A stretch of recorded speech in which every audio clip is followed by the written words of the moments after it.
When you picture the typical 8-hour workday, you probably imagine, well, something pretty straightforward. Right, like you sit down at 9 and just work. Exactly. You sit down, you put in 8 hours of actual tangible work. Maybe you take a lunch break, do a quick coffee run, and you clock out. It's a nice thought. It is. We just have this collective assumption that time spent at a desk directly translates to time spent working. Yeah. And it is, frankly, the great myth of the modern workplace. I mean, we constantly conflate presence with productivity. Right. If the green light is on next to our name on the company messaging app, we just assume progress is happening. But I was looking through the source material for today, and there is a statistic that absolutely shatters that illusion. Oh, the voucher cloud study. Yes. Yeah. What if I told you that out of those standard 8 hours, the average office worker is actually productive for, wait for it, 2 hours and 53 minutes? It is just a sobering number, isn't it? It really is. Yeah. It almost sounds impossible until you actually audit your own day and, realize how much time just evaporates. 2 hours and 53 minutes. That's a real statistic looking at office workers in the UK. Yeah. But let's be entirely honest, that applies to almost all of us globally. Oh, absolutely. Whether we work in London, Tokyo, or, our own living rooms, we are sitting there all day performing the act of working. Right. But we are only truly deeply focused for a tiny fraction of it. Yeah, performing is the perfect word for it. And that brings us to the core mission of today's deep dive. Welcome back. Today we are custom tailoring a shortcut specifically for you. We really are. We are going to deconstruct how to move from that exhausting state of constant low-level distraction into developing laser-sharp, unshakable focus. And crucially, we're going to do it without falling into the trap of information overload. Which is so easy to do. To guide us through this, we are synthesizing the core insights from Thibaut Meurisse's book, Powerful Focus. And what makes the source material so compelling is that it doesn't just offer, surface-level life hacks. Right, no generic advice here. Exactly. It breaks the architecture of focus down into a logical progression. So the first phase is entirely about gaining absolute clarity on your internal drivers. Okay, clarity first. Yes. And then the second phase is about systematically eliminating the external and internal friction that derails you. Which makes total sense, because true focus isn't just about gripping the steering wheel tighter or drinking 3 extra espressos. Please don't do that. Right, you can't focus on a target if you don't even know what the target is. It's like trying to optimize your vehicle's aerodynamics when you haven't bothered to check if you're actually driving in the right direction. That is a great analogy. So before we dive into the daily productivity hacks, we really have to start with the foundation. And that foundation is built on interrogating yourself. Meurisse introduces a series of 15 highly probing questions to force this clarity. And these aren't your standard corporate interview questions, are they? Not at all. They are designed to bypass your superficial goals and really unearth deep desires, hidden strengths, and genuine passions. A couple of these questions really stopped me in my tracks while I was reviewing the text. Which one stood out to you? Well, one of them is, if you were guaranteed to succeed, where would you be in 3 years? Oh, that's a powerful one. It sounds simple, but it forces you to completely remove the variable of failure from your internal calculation. It completely changes the landscape of what you allow yourself to want. Exactly. And another one I found really fascinating was, what do you find so easy that you genuinely wonder why others struggle to do it? I love that question. That second one is incredibly potent for identifying leverage. How so? Well, human nature dictates that we undervalue the things that come naturally to us. We assume that if a task, say, organizing complex data or maybe mediating a conflict, if that's easy for us, it must just be easy for the rest of the world. Like it's just a baseline human skill. Exactly. But that blind spot is usually where our highest potential actually lies. Yeah, focus becomes significantly easier when it's applied to an innate strength rather than a contrived weakness. Okay, let's unpack this, because, I hear phrases like find your passion or discover your deep desires, and my eyes roll just a little bit. I totally get that. It sounds very self-help. Right. Mechanically speaking, a goal is just a goal, right? You want to get a promotion, so you focus on the promotion and you do the work. Why does the underlying emotional flavor of the motivation actually matter to what I'm doing at 2 o'clock on a Tuesday. I completely understand the skepticism. So let's strip away the self-help vocabulary entirely and look at the actual biological and psychological mechanics of how your brain allocates energy. Okay, let's do the science. The text makes a hard distinction between fear-based goals and love-based goals. Fear versus love. Right. When you operate from a fear-based goal, your motivation is rooted in scarcity. It is entirely ego-driven. So like trying to acquire fame. Yes. Or seeking external validation, trying to prove a critic wrong, or honestly just trying to avoid looking like a failure. So you're basically working from a defensive posture. Yes, exactly. And when you work defensively, your body is essentially running on a low-level, continuous stress response. Oh, geez. You are relying on cortisol and adrenaline to push you forward, and that just drains your battery. So that's why we get so burned out. Precisely. You have to constantly force yourself to focus because the motivation is external and deeply fragile. Then the alternative. What does a love-based goal look like biologically? Well, love-based goals come from a place of abundance. They are driven by a genuine desire to create something meaningful, or solve a problem, or share an innate strength with the world.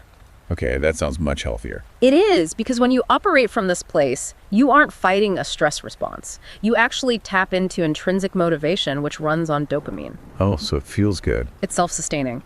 The reason the emotional flavor matters at 2 o'clock on a Tuesday is that fear-based focus requires sheer willpower, which depletes. Right, willpower is finite. Exactly. But love-based focus pulls you forward naturally because it aligns with your neurochemistry. That reframes it entirely. It's really the difference between pushing a boulder uphill and, chasing it downhill. That's a perfect way to look at it. So we've established that clarity of desire and getting the right neurochemical motivation is step one. But eventually, you have to transition that internal clarity into external action. Yes, the rubber has to meet the road. You have to know how to actually get there. Going back to our analogy, if knowing your goal is having a destination on a map, your strategy is the vehicle you build to make the journey. Right. But the source material warns that people constantly confuse the parts of the engine with the vehicle itself. Oh, this is one of the most common traps for ambitious people mistaking tactics for a strategy. What's the difference practically? Well, a tactic is an isolated individual action. A strategy is a cohesive, synergistic system of tactics working together toward a specific objective. Okay. When you lack a strategy, your focus just scatters across a dozen unconnected tactics. The book uses a really vivid example of new writers to illustrate this, doesn't it? It does, and it's so relatable. Yeah, a new author writes a book, and immediately they just start scrambling. Right, panic mode. They're running a handful of Amazon ads. They decide they suddenly need to start a podcast. They're trying to build a following on TikTok. They're hosting local book launch parties. And it's all without an overarching business model or a clear idea of who their reader actually is. They are essentially just throwing tactics at the wall to see what sticks. Fueled by the panic that if they aren't doing everything, they will fail. Right, the FOMO of productivity. Exactly. The text highlights a brilliant quote from Seth Godin to summarize this scattered approach. He says, "A woodpecker can tap 20 times on 1,000 trees and get nowhere but stay busy.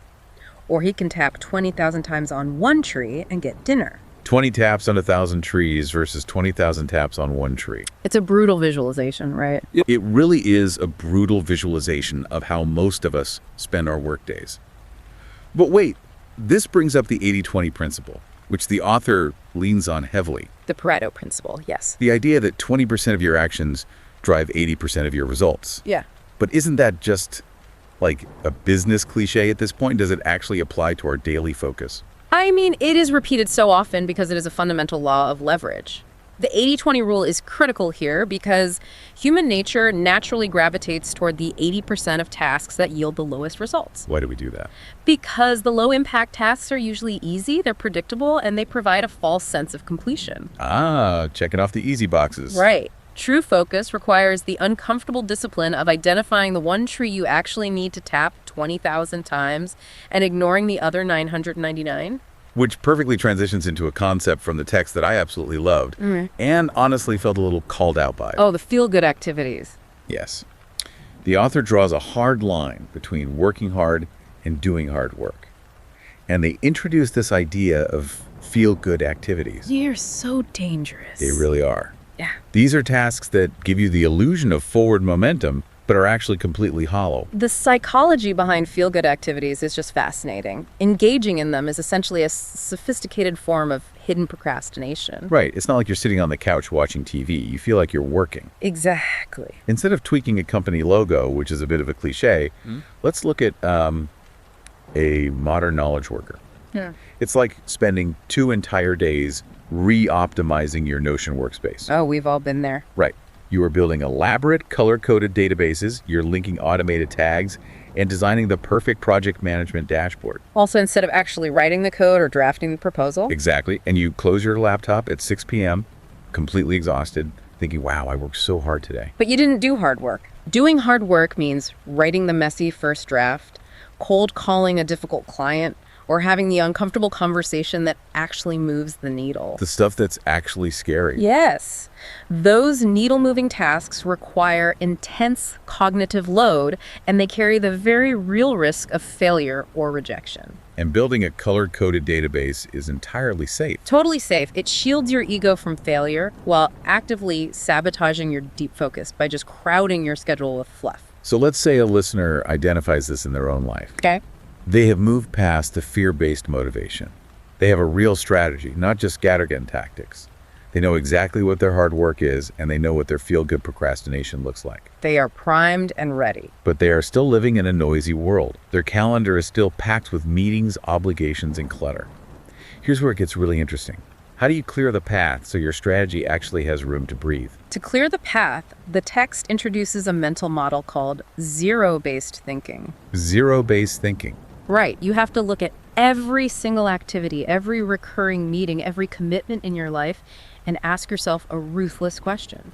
Which is, Knowing what I know now, would I still choose to start this activity today? oh man, that is incredibly difficult to answer, honestly, just because of all the history attached to those commitments. Exactly. It forces you to confront the sunk cost fallacy head on.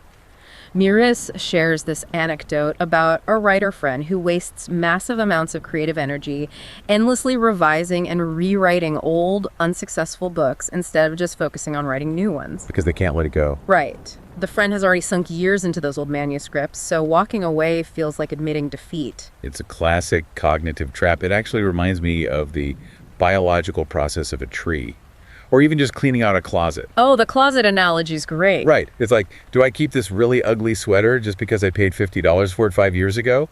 Or do I toss it so I have room for a jacket I actually wear? Exactly. We just keep pumping our limited energy into dead branches or keeping ugly sweaters. That is a brilliant way to frame it. Holding on to that dead branch, whether it's an old project, a legacy workflow, or some committee you volunteered for 3 years ago, it just traps your vital energy. So how do we fix it? To combat this, the author suggests the blank slate technique. The blank slate. Right.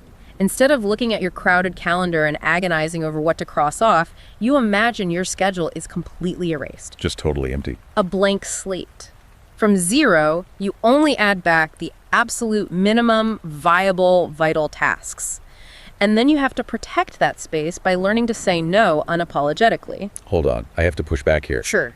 The blank slate technique and ruthlessly eliminating things and saying no sounds fantastic in theory, or, if you live in a cabin in the woods. Fair point. But what if you have a demanding boss or a team that relies on you?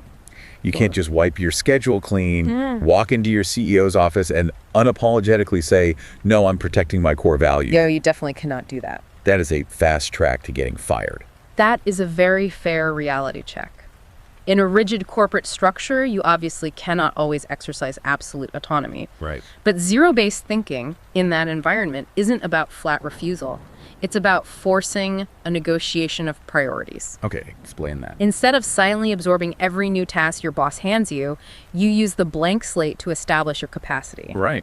So when the boss asks for something new, your no becomes contextual. You say, I can absolutely focus on this new initiative, but it means pausing the weekly reporting project. Which one is the priority for the quarter? Oh, I love that. You are still eliminating the clutter, but you are doing it by making the trade-offs visible to leadership. That is much more practical. It shifts the burden of prioritization back to where it belongs rather than you just, quietly absorbing all the friction. Exactly. Okay, so we've cleared the external schedule, we are negotiating our boundaries, but what about the internal noise? The internal noise is the tricky part. It really is. Sometimes the biggest threat to my focus isn't an email notification or a mandatory meeting. It's my own brain, trying to find a clever, sophisticated way out of doing the hard work. Oh, this brings us to a critical behavioral trap that plagues naturally curious people, and that's information overload. Information overload. Yes.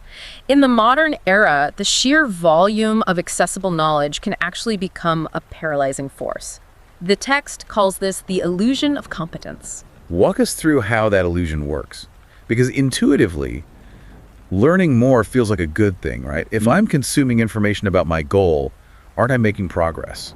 That is exactly why it is so dangerous. It feels like progress. Okay. Let's say you decide to launch a consulting business. To prepare, you read 10 books on entrepreneurship, you listen to 100 hours of business podcasts, you take online master classes on marketing. Sounds like I'm doing a great job. You feel incredibly productive. Your brain is giving you the dopamine hit of accomplishment. Because I'm acquiring all the secrets to success. But you aren't doing anything. You are entirely passive. And ironically, the more you consume, the worse it gets.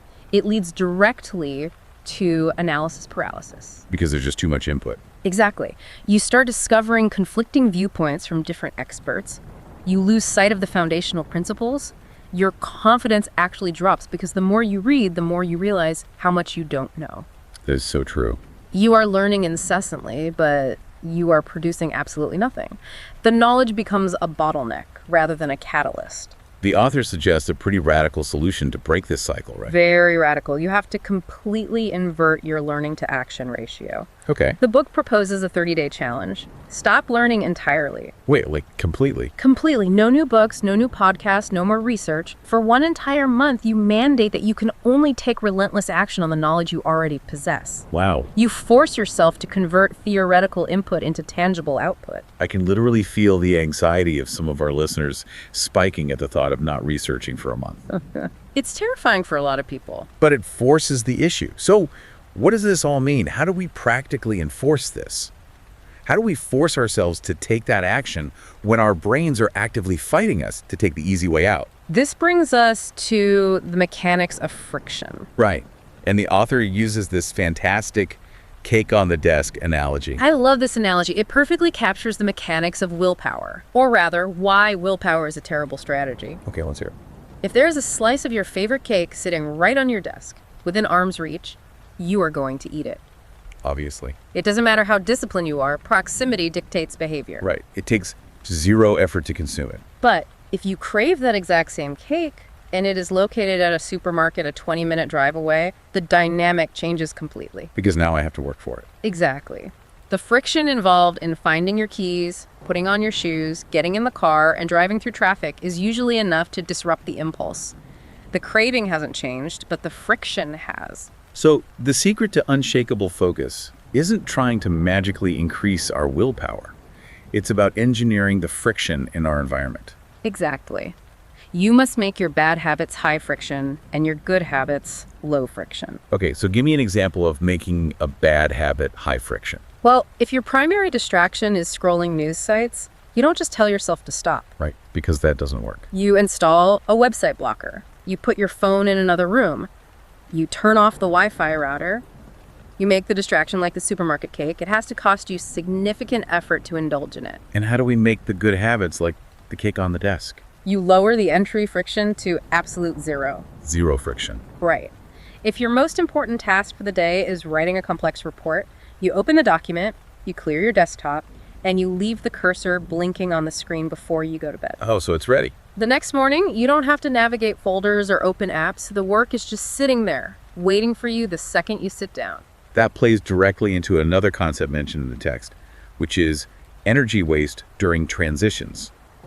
What exactly is happening in our brains during those transitional moments? Energy waste occurs when you give your brain empty space to decide what to do next. Decision fatigue. Right. When you sit down at your desk at 9 a.m. and think, okay, what should I tackle first today? You have already lost the battle. Because the brain steps in. Yes. In that moment of indecision, your brain will instantly try to negotiate you out of doing the hard work. It will suggest checking emails, doing a little more research, or grabbing a coffee just to get ready. So the brain is basically a highly skilled hostage negotiator, and the hostage is your attention. Precisely. Your brain will always advocate for the path of least resistance. So how do we stop the negotiation? This is why the final mandate of this system is so critical. You must write down your 3 vital tasks the night before. The night before. Always. You make the executive decisions when you are detached from the friction of the moment. That way, when you sit down to work, your lazy mind just doesn't get a vote. The decision is already made. The decision was made yesterday. You don't deliberate, you just execute. That is a phenomenal place to synthesize all of this. Let's look at the complete architecture we've explored today. Let's do it. We started with the harsh reality that most of us are only truly focused for less than 3 hours a day. But focus isn't some mystical state reserved for monks. It's the mechanical result of a deliberate system. A very deliberate system. First, it requires intense internal clarity, moving away from exhausting ego-driven fear goals that spike our cortisol and aligning with abundance and love-based goals that actually sustain our drive. Right. Second, it means stopping the woodpecker approach. You adopt one cohesive strategy instead of random tactics, and you commit to doing the actual hard work instead of hiding behind the safe, feel-good procrastination of, color-coded databases. We all love those databases. We do, but they are a trap. Third, you clear the clutter. You ruthlessly prune the dead branches of your schedule through zero-based thinking and negotiating your boundaries. Making those trade-offs visible. Yes. And finally, you eliminate the friction of execution. You put the good habits on your desk, you banish the bad ones to the supermarket, and you decide your tasks the night before so your brain never gets the chance to negotiate. It truly is a comprehensive operating system for your attention. It really is. But if we want to take this analysis one step further, I want to leave you with a final thought to mull over. A perspective shift that builds on everything we've unpacked today. Okay, I'm ready. We spent time dissecting how feel-good activities and endless researching create an illusion of competence. Right, the trap of feeling productive just by reading one more book or listening to one more analysis. And we usually frame that as an innocent mistake, just an overeager curiosity. Sure. But consider this. What if our endless, insatiable desire to consume more information isn't an innocent mistake at all? What do you mean? What if it is actually the ultimate fear-based goal in disguise? Oh, wow. That completely flips the dynamic. Think about the psychology of it. What if we subconsciously choose information overload specifically to protect our egos? Because if we're learning, we can't fail. Exactly. Because as long as we are in the research phase, we are entirely safe. We don't have to face the vulnerability of taking real action, putting our actual work out into the world, and potentially failing. That's deep. We use the noble pursuit of knowledge as a sophisticated shield against the terrifying reality of doing the work. So your intellectual curiosity might actually just be your fear of failure wearing a very clever mask. It's definitely something to think about. That is a heady, essential thing to sit with today. Look at your own to-do list. Look at your open browser tabs, the books on your nightstand. Are you researching because you genuinely lack the information to take the next step? Or are you researching because you're hiding? It's a tough question to answer. It is, but answering it is the first step. We want to thank you so much for joining us on this deep dive. Now do us a favor. Put the learning on pause, close the app, and start taking action right now. See you next time.